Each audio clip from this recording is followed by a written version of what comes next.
오늘 본문의 말씀을 중심으로 말씀 안에서 강하고 담대하라는 제목으로 하나님 말씀 증거하도록 하겠습니다.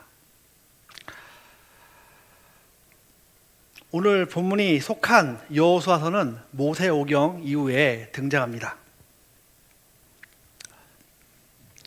여호수아서의 내용은요, 40년 동안 광야 생활을 하던 이스라엘 백성들이 드디어 하나님께서 약속하신 땅에 입성하여 그 땅을 차지하고 분배하는 내용이 주를 이룹니다.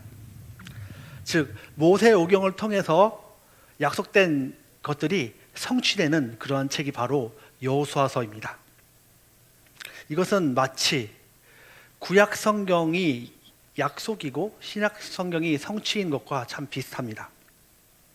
특히 1장에서는 이스라엘이 가나안 정복하는 데 있어서 가장 기초가 되고 중요한 명령들이 등장합니다. 그런데 그 명령들은 전쟁을 치러야 하는 이스라엘에게 좀 맞지 않아 보일 수도 있는 것 같습니다. 그러나 하나님의 약속을 성취하는 전쟁에서 가장 필수적이고 중요한 명령들이었습니다. 여호수아는 그 명령에 순종하였고 결국 가나안 땅을 분배하는 과정을 이룰 수 있었습니다. 저와 여러분에게도 그 명령을 통한 동일한 은혜가 있기를 소망합니다. 여호수아 1장은 이렇게 시작합니다. 여호와의 종 모세가 죽었다. 신명기 34장에는 모세가 죽기 직전에 건강의 상태에 대해서 묘사하고 있는데요, 그의 눈은 밝았고 또 기력이 쇠하지 않았다고 기록하고 있습니다. 어디를 보아도 죽을 것 같지 않아 보였습니다. 그런 모세가 갑자기 죽었습니다. 물론 모세의 후계자는 내정되어 있었습니다. 그의 이름은 모두가 아시다시피 여호수아이죠.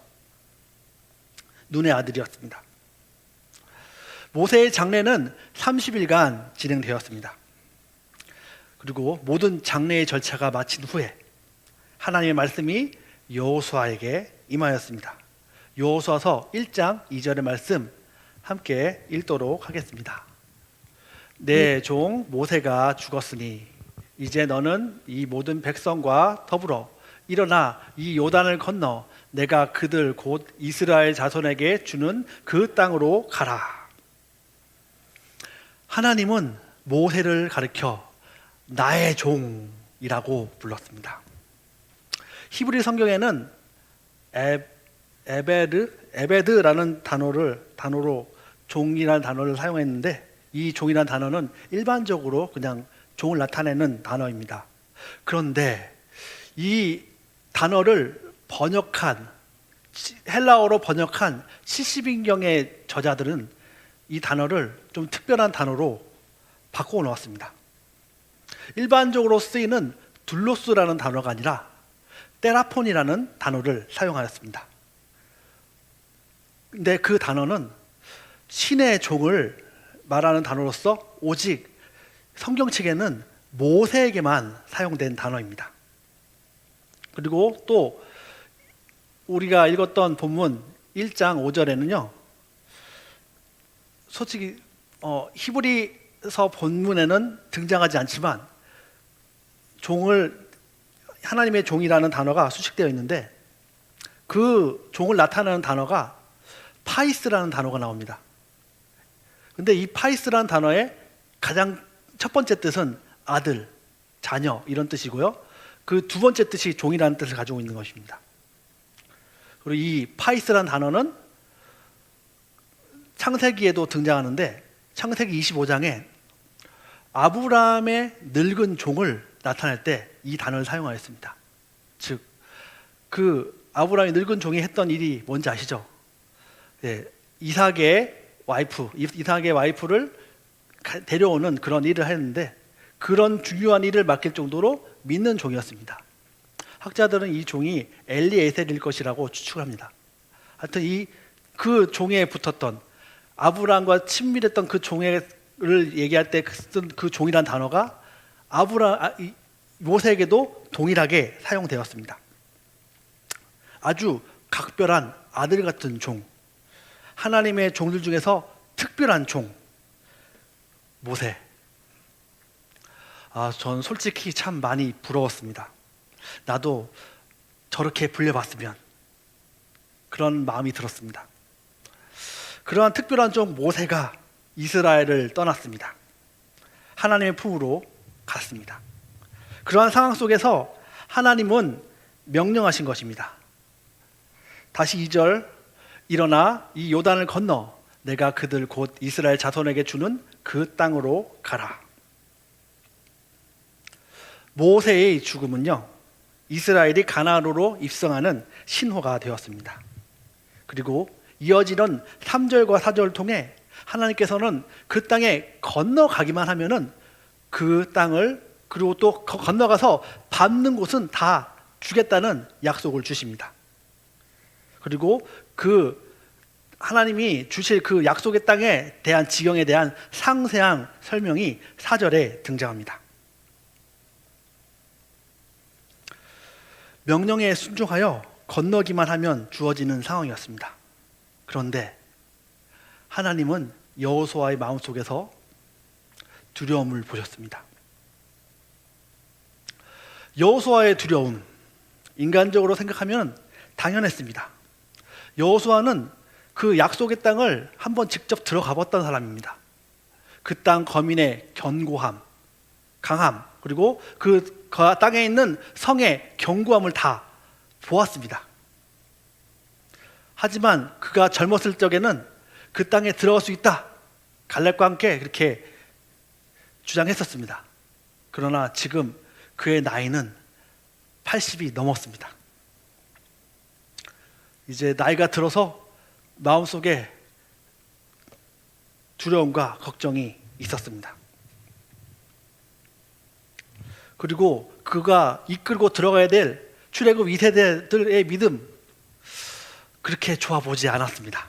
그리고 게다가 그가 열심히 믿었던, 그 의지했던 모세가 이제 없습니다. 그러니 걱정과 두려움은 당연했습니다.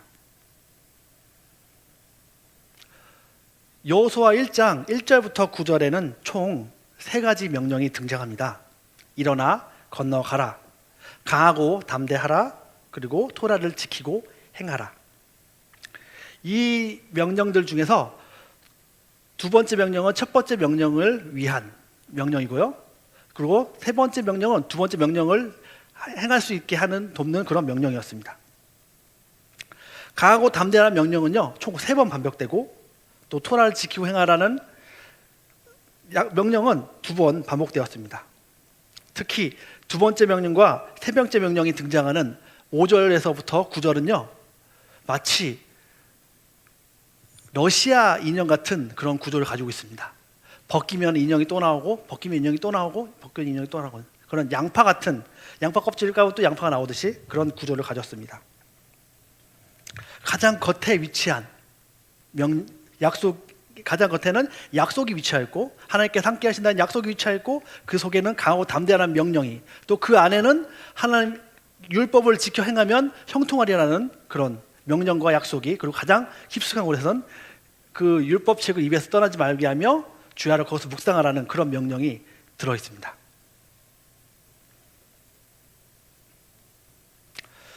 여호수아서 1장 5절부터 9절은요, 이스라엘 지도자가 약속의 땅에서 승리하는 삶을 살기 위해 꼭 필요한 하나님의 비법이 담겨 있습니다. 오늘 말씀을 통해 말세를 살아가는 저와 여러분 모두가 주 안에서 승리하는 삶을 살아가는 키를 얻는 소중한 시간 되시기를 바랍니다. 이제 약속의 땅에서 승리하기 위한 비법, 그 첫 번째, 하나님의 약속 안에서 강하고 담대하라. 하나님께서 여호수아에게 주신 첫 번째 비법은 강하고 담대하라는 것입니다. 오늘 본문에서 가장 많이 등장하는 표현입니다. 6절에서 등장하고 7절에서도 강하고 담대하라가 등장하고, 그리고 9절에서도 강하고 담대하라가 등장하는데 9절 강하고 담대하라는 명령 다음에 두려워하지 말고 놀라지 말라는 명령까지 하면은 총 4번의 똑같은 명령이 등장합니다. 하나님의 백성들을 약속의 땅으로 이끌 여호수아에게 하나님께서는 강하고 담대함을 강조하셨습니다. 강하고 담대하라는 말 쉽게 풀면은 마음을 강하게 먹고 용기를 내라 이렇게 말할 수 있을 것입니다. 사람은 행동을 할 때 마음의 근거를 두고 합니다. 모든 행동에는 믿음이 기초하고 있습니다. 우리가 지하철을 타러 갈 때 지하철이 우리를 목적지까지 데려다 줄 것이라는 믿음이 있기 때문에 지하철을 탈 거고 또 버스를 타도 그렇습니다. 우리가 또 어떤 물건, 가령 이 물병을 산다고 치면은 이 물병을 살 때 이 물병이 나한테 꼭 필요하다 그렇게 생각하기 때문에 물병을 사는 것입니다. 그런 믿음이 있기 때문에 사는 것입니다. 그리고 싸움을 할 때는 어떻습니까? 싸움에서는 기선제압이라는 게 있습니다. 기선제압에 성공하면 싸움은 승리할 수가 있습니다. 그만큼 강하고 담대함은 중요한 것입니다. 그런데 여호수아에게 강하고 담대할 이유가, 강력한 이유가 있었습니다. 바로 하나님의 약속이었습니다. 아까 제가 본문의 9절 얘기하실 때 강하고 담대한 명령을 하나님이 약속, 내가 너와 함께 할 것이라는 약속이 싸우고 있다고 말씀드렸습니다. 이 말은 즉 하나님의 약속 안에서 강하고 담대하라는 것입니다. 우리 함께 5절과 9절 말씀 읽어보겠습니다. 내 평생에 너를 능히 대적할 자가 없으리니 내가 모세와 함께 있었던 것 같이 너와 함께 있을 것임이니라. 내가 너를 떠나지 아니하며 버리지 아니하리니. 9절입니다. 내가 내게 명령한 것이 아니냐. 강하고 담대하라. 두려워하지 말며 놀라지 말라. 내가 어디로 가든지 내 하나님 여호와가 너와 함께하느니라 하시니라. 하나님은 여호수아에게 함께 하실 것을 약속하셨습니다.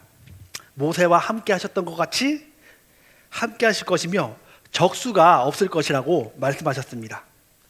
떠나지도 아니하고 버리지도 아니하며 어디로 가든지 함께 하실 것을 약속하셨습니다.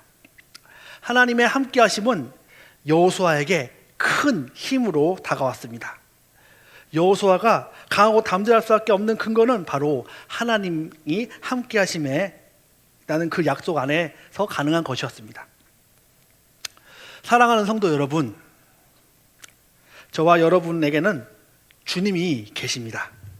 비록 이 세상 마귀의 권세가 아무리 강해 보이더라도 우리 주님보다는 크지 않습니다.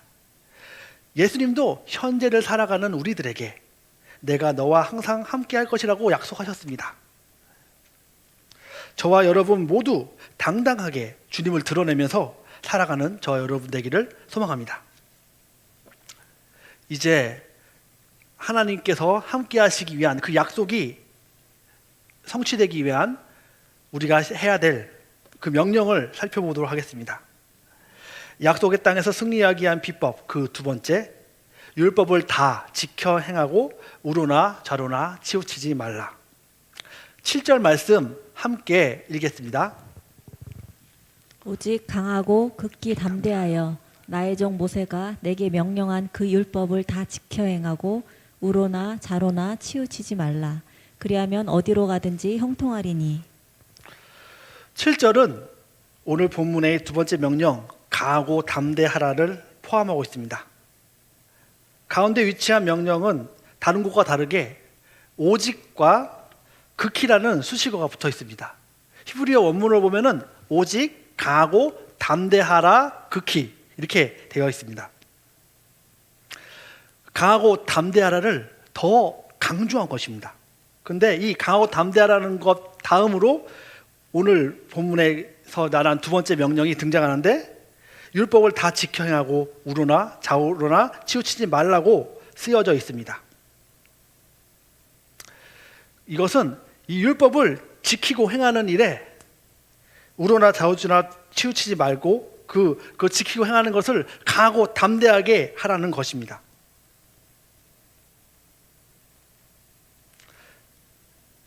율법을 지키고 행하는 일에 확신을 가지고 순종하라는 것을 명령한 것입니다.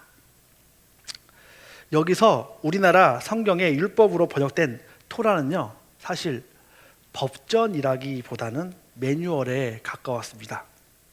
토라 안에는 분명 법전이 있었지만, 법전이 포함되어 있지만, 하나님을 만나는, 하나님 어떻게 만날 것이며, 또 하나님이 무엇을 좋아하고 무엇을 싫어하며, 하나님에 대한 모든 것들, 또 우리가 인간을 살아가는 데 있어서 하나님 안에서 살아가는 그 모든 것들이 담겨져 있는 것이 바로 이 토라입니다. 이러한 모세가 준 토라를 지켜 행하라는 것입니다. 여러분, 근데 여기서 지켜 행하라 할 때 어떤 생각이 드십니까? 지켜 행하라는 말 같아 보이지 않습니까? 지키다와 행하다. 근데 이 지키다와 행하다는 동의어가 아닙니다. 지키다는 것은요, 제가 행동으로 표현하면은 이겁니다. 이거. 군대에서 많이 하는 그 지키는 거, 지켜보면서 경계하는 거. 누가 쳐들어올 것을 열심히 방어하고 지키는 거. 즉 하나님의 율법의 보디가드가 되라는 말입니다.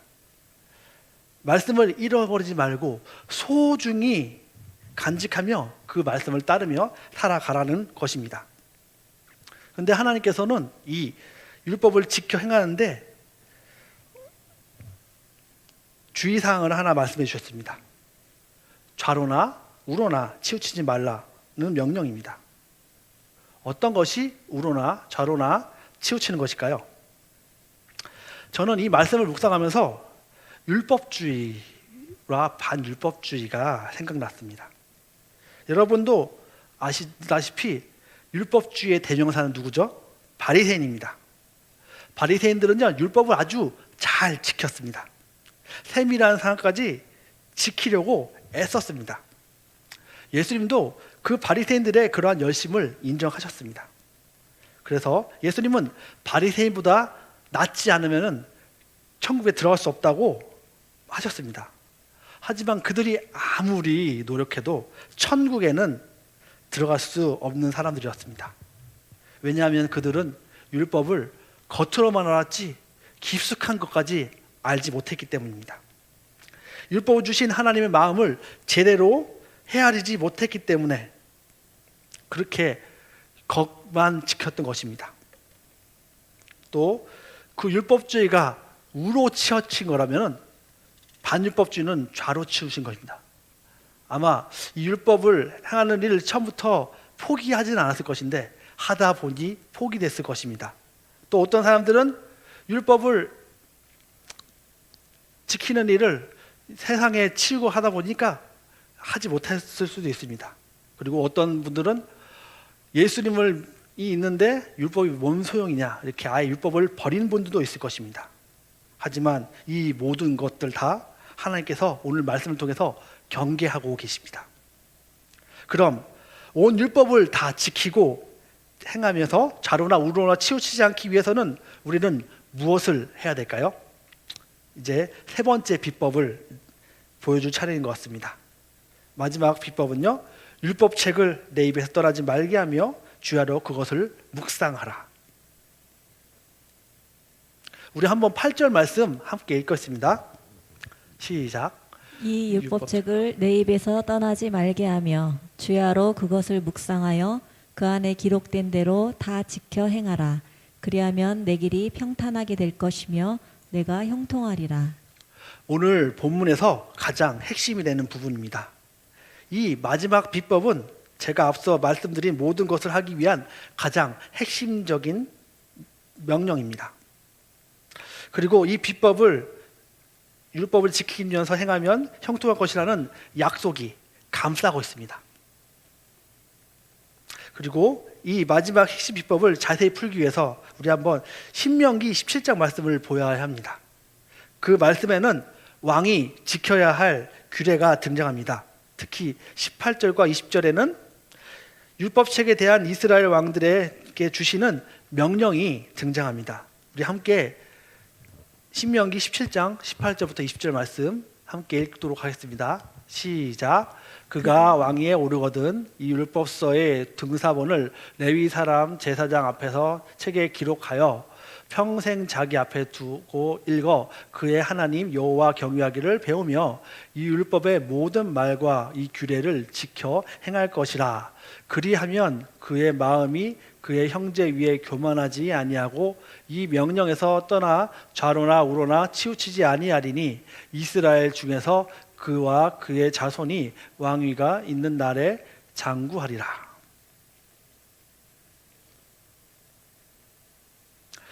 8절에 나오는 율법책이란 아마도 구전으로 제사장들에게 구전 내려오는 그 율법책을 외웠던 것을 책으로 기록한 것일 것입니다. 그렇게 만들어진 책으로 외웠던 것을 입으로 외우고 있는 것을 책으로 만든 그 율법책을 왕이 즉위할 때 그것을 그때 기록하고 그것을 평생토록 읽으면서 살아가라고 오늘 신명기 17장은 말하고 있습니다. 근데 여기서 읽는다 이 표현이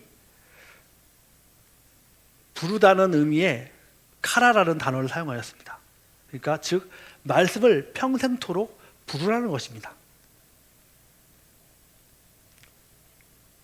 또 율법책의 말씀을 주야로 묵상의 목적을 예수님 여호와 경외하기를 배우고 또 율법의 모든 규례를 지키며 행하기 위함에 있다고 오늘 18절 말씀은 이야기하고 있습니다.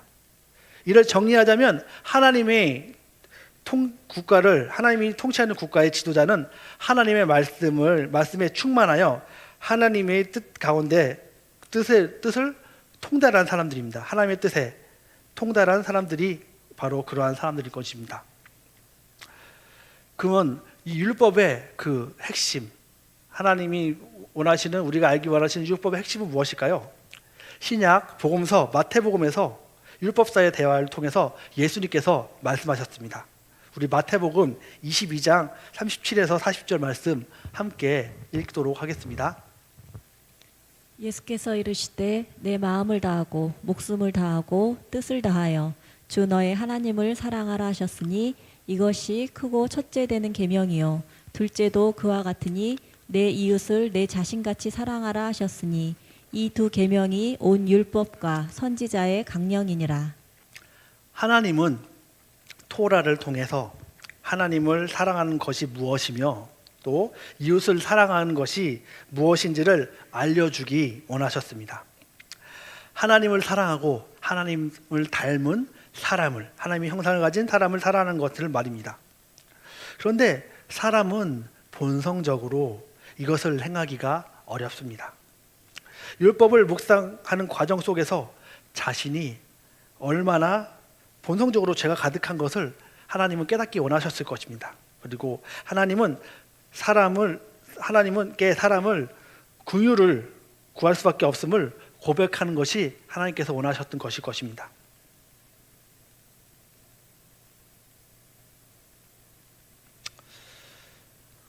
그런데 이 비법, 율법을 잘 지켜 행하는 이 비법, 여호와의 율법책을 주야로 묵상하면서 이런 것들을 잘 했던 왕이 있습니다. 바로 다윗 왕이었습니다. 그는 역사상 가장 화려했던 솔로몬의 통치 시기를 여는 기초도 마련했던 그런 왕입니다. 그가 그의 아들 솔로몬에게 왕위를 물려주면서 한 명령이 열왕기상 2장에 등장합니다. 열왕기상 2장 23절입니다. 함께 읽겠습니다. 시작. 내 하나님 여호와의 명령을 지켜 그 길로 행하여 그 법률과 계명과 율례와 증거를 모세의 율법에 기록된 대로 다 지켜 행하라. 그리하면 내가 무엇을 하든지 어디로 가든지 형통할지라. 다윗은 자신의 아들이 이 명령을 잘 준행하길 원하였습니다. 자신의 아들이 신앙 안에서 잘 살기를 원했던 것입니다. 하지만 여러분, 이러한 이스라엘 왕의 형통함은요 오래가지 못합니다. 솔로몬은 타락하였고 나라가 쪼개져서 이 명령이 전혀 대대로 전해지지 못했습니다. 그리고 여호와의 율법책은요 200년 동안이나 유실되었다가 요시야 왕이 재임하는 시기에 다시 발견됩니다. 역대하 33장 14절입니다. 무리가 여호와의 전에 헌금한 돈을 꺼낼 때 제사장 hil기야가 모세가 전한 여호와의 율법책을 발견하고, 이렇게 발견한 율법책을 열심히 지킴으로 요시야는 성경에서 하나님의 칭찬을 받는 전무후무한 왕이 됩니다. 그러나 그의 선조들이 쌓은 악으로 인해서 결국 이스라엘은 멸망을 막지 못합니다. 그만큼 오늘 8절 말씀은 이스라엘 이끄는 지도자에게 중요한 비법이었습니다. 이제 말씀을 정리하겠습니다. 제가 아까 전에선 그 명령의 바깥쪽부터 안으로 들어왔습니다. 그러나 지금은 이제 정리할 때는요 안에서부터 다시 바깥쪽으로 나가보려고 합니다. 약속 땅에서 승리하기 위한 가장 중요한 핵심되는 비법은요 바로 하나님의 말씀을 입에 가까이 두고 밤낮으로 그 말씀을 묵상하는 일입니다. 우리들은 이를 통해서 하나님의 마음을 알게 될 것입니다. 또 우리들의 부족함을 알게 되어 겸손히 하나님께 긍휼을 구하게 될 것입니다. 하나님의 말씀을 가까이 하면 가까이 할수록 겸손히 하나님을 찾게 될 것입니다. 그렇게 하면 우리는 하나님의 말씀을 지켜 행하고 좌로나 우로나 치우치지는 일이 없을 것입니다. 더욱 소중히 하나님의 말씀을 지키도록 애쓸 것이며 소중히 다룰 것입니다. 이는 우리의 삶을 형통하게 만들 것이며, 그리고 율법을 지켜 행하면 우리가 하나님과 동행하게 만들 것입니다. 그러한 동행의 삶은요 우리를 강하고 담대한 마음을 품어 하나님께서 주시는 큰 명령에 순종할 수 있는 그런 힘을 줄 것이고, 우리가 순종할 수 있는 길로 우리를 이끌 것입니다. 말씀을 가까이 하는 삶이 우리를 말씀에 순종할 수 있도록 돕고, 말씀에 순종하는 것이 우리를 강하고 담대한 마음의 소유자로 만들어서 우리를 여호수아나 다윗과 같은 믿음의 사람으로 이끌 것입니다. 여러분, 안타깝게도 오늘부터 당분간 예배당에서 함께 예배를 드릴 수가 없습니다.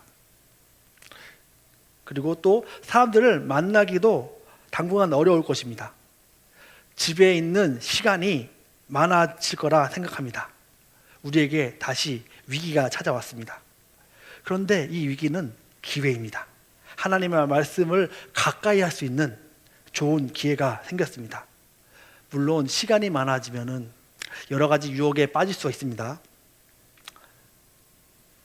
하지만 여러분께 권해드리고 싶습니다. 최대한 성경을 곁에 두고 읽으십시오.